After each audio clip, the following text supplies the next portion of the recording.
tell us a little bit about that journey, where you started, who you trained from, Right. and kind of how you ended up with this program. Yeah, yeah, great.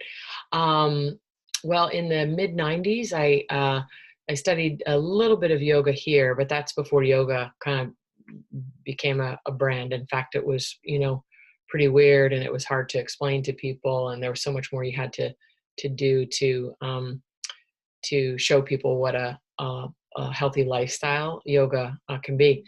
So then I had the opportunity to go live in Chennai, and so I studied at the Krishnamacharya Mandiram for half of the year, and then the second half of the year really found my teacher in A.G. Mohan, so who was a primary student of Krishnamacharya's and is still, an amazing teacher.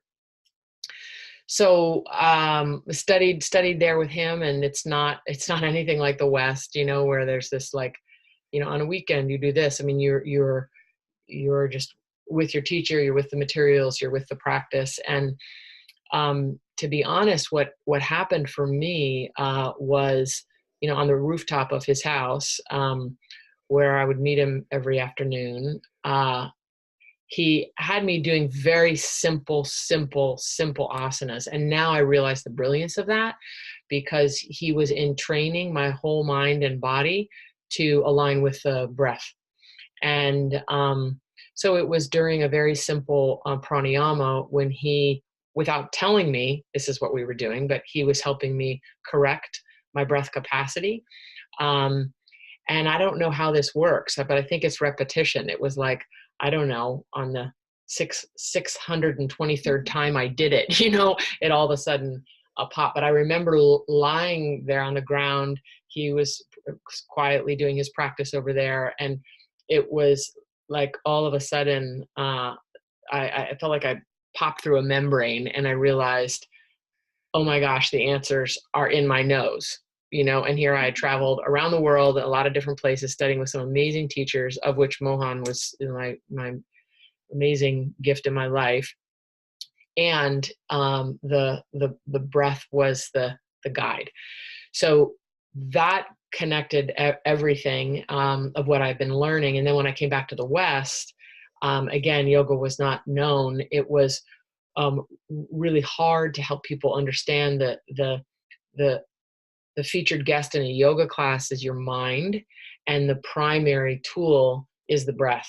So, yoga is pranayama, which is what Mohan says all the time. And yet in the West, we've sort of allowed the movement of the body to take over. So I was frustrated in class because, it was an hour to teach this. And then with permission from Mohan, I developed a course that over time became the BAM method, which is very fundamental practice to heal your breath capacity, because the way we breathe is completely linked to the way I move in the world, is the way my mind works. So mind and kind of where I'm too rigid or too flexible will show up in the breathing pattern. So usually you wouldn't separate these things. At least he never did that with me. It was a whole combination of mind and asana and food and silence and meditation. And so it was a little strange to lift it out, but that's I think what's best in the West, and to help people understand that it is the fundamental movement. So the BAM method gives you an assessment tool, and it gives you a prescription. I'm going to use that word on purpose, even though the AMA has all kinds of trouble with using the word medicine. I want to reclaim that word back to the original powerful teacher and guide of the breath. So that is the introductory part, is to help you heal your breath capacity. You'll learn about some of the anatomy technology of breathing itself and how to breathe in movement, which is always meant to be breath led. Great. So that's what we'll be doing that weekend. Is the main takeaway will be that healing the breath and the BAM method, which is awesome. So fundamental. Like I when I learned it, we skipped over a lot of that breath basics because it's so fundamental. I think a lot of people kind of skip it or assume that it's known. But like I said earlier, life-changing, it was super important and the most valuable piece of my yoga lifestyle, my yoga part. So really great stuff. But more to maybe the science of it. Why then is that like so important? Okay, awesome. I mean, and what we have here is a system that's been around for thousands and thousands of years. And what I like to say is science is catching up, to what the yogis, and by yogis, I am not a yogi. I don't even know if my teacher would call himself a yogi. The yogis were the ones who were really using the body to listen to its wisdom. So what science is realizing now is that the respiration is intimately connected, entwined with the autonomic nervous system. So in short, if you are shallow breathing, if you forget to breathe, if emotions alter your breath, namely if you don't have control of your breath, then more than likely you are almost always living in fight, flight, freeze. Living in fight, flight, freeze, the sympathetic part of the nervous system, creates just cascading effects that over time are life-threatening to all systems in the body. We have the Cleveland Clinic. We have endless studies from NIH. There's tons you can find easily now on the internet. And we do touch into the science a little bit, because the thing that people will discover in this, and particularly if you practice it, and this is what happened for me, is it's logical, it's sensible, and it's embodied. And the nervous system, the respiratory system is the only system in the body that is involuntary. Breath is breathing me, it's doing the work for me, and it can be made voluntary. And this is the miracle of breath, is that I can go in and alter the pattern of my habituated way of breathing, which over time will alter the pattern of my mind. And what I mean concretely by that is it will start to change the way you respond to stress in your life. Because I have stress come in and my mind's going to do the thing it's always done. And I have kind of two options, that fight, flight, freeze, or that more relaxation response, the parasympathetic. Is that useful? Yeah. Okay, great. Yeah. Awesome. Good stuff. So for our weekend in May, who would you suggest then? Who's going to benefit from it? Yeah. Can everybody take this class? Like, mm-hmm. Yeah, I'm going to confess, for people who know me and people who are yet to know me, is that, when people ask me, what's your target audience? What's your target audience? Who do you want to work with? It's like, it's very hard for me to name my target audience, because it's basically anyone that has a body and that breathes.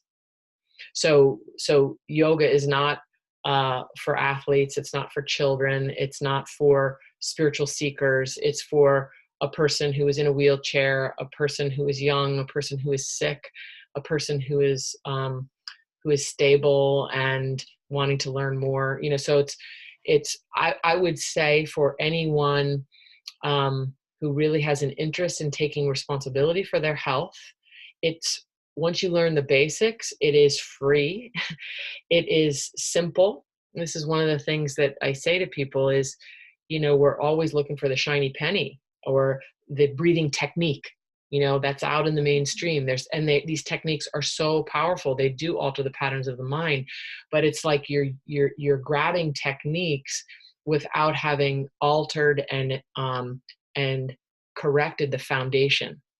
So that's where the BAM method fits in, is it really addresses, you get to meet your breath in a way that you might meet it for the first time, and to see where it's constricted, where it's open, where it needs more expansion. And then there is a remedy practice, which is super simple, to change it. And the great thing about breath is change happens pretty quickly.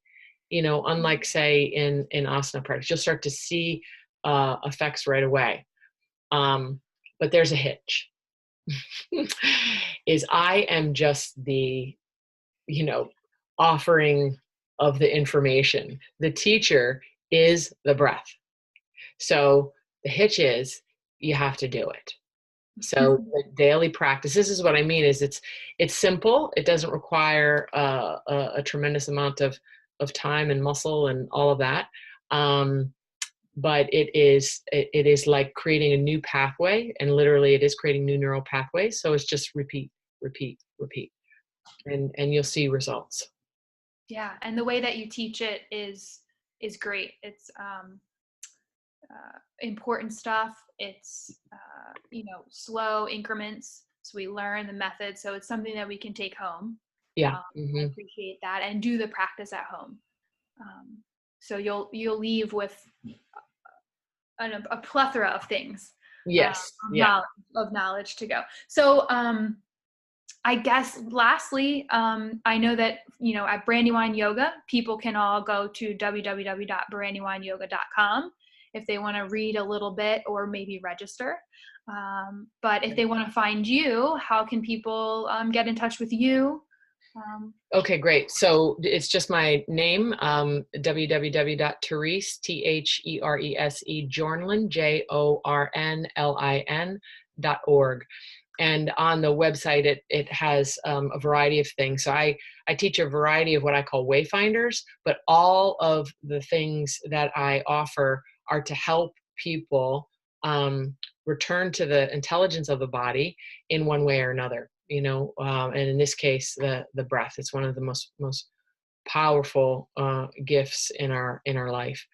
So what I'd like to offer is, if people have any questions, post them. If they want to post, because then we'll follow up probably in another week or so, and it'd be really fun to hear your questions and generate a dialogue about it. Great. Awesome. Looking forward to it. Okay, awesome. Thank you so much, Amy. Thank you, Westchester. Bye. Yep. See ya.